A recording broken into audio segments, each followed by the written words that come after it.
Ouverture aussi des bureaux de vote en Russie avec des élections législatives, mais aussi et surtout présidentielles. 112 millions de Russes sont appelés aux urnes, pas vraiment de suspense. Vladimir Poutine passera haut la main. La concurrence est en effet quasi inexistante. Alors certains observateurs parlent même de simulacre d'élection. Vladimir Poutine qui devrait donc se maintenir au pouvoir au moins jusqu'en 2030.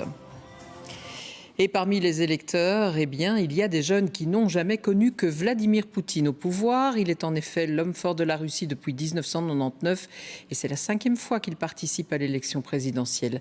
Le récit d'Isabelle Heusen, montage de Vincent Bayennet. Ils sont jeunes et ils chantent aux côtés de Vladimir Poutine. Tous font partie du mouvement de jeunesse créé il y a 2 ans par les autorités pour promouvoir les valeurs patriotiques. Et celui qui supervise ce mouvement n'est autre que le président lui-même. Nous essayons de nous développer pour le bien du pays, pour donner de la chaleur aux gens.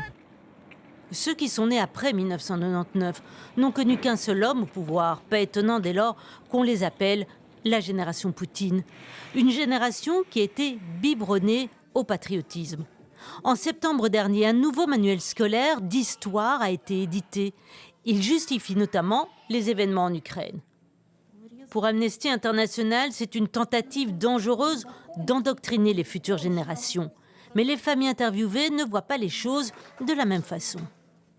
Ce sont des changements qui se produisent dans notre pays. Les enfants ne devraient pas connaître l'histoire tordue, mais la vraie histoire qui existe aujourd'hui. Parce qu'il y a des exemples dans certains pays où l'histoire a été déformée. Mais notre histoire, elle doit être présentée telle qu'elle est vraiment. À cette occasion, Vladimir Poutine s'était même mis dans la peau d'un professeur. Alors, l'endoctrinement a-t-il fonctionné? Tous les jeunes sont-ils acquis à la cause Poutine?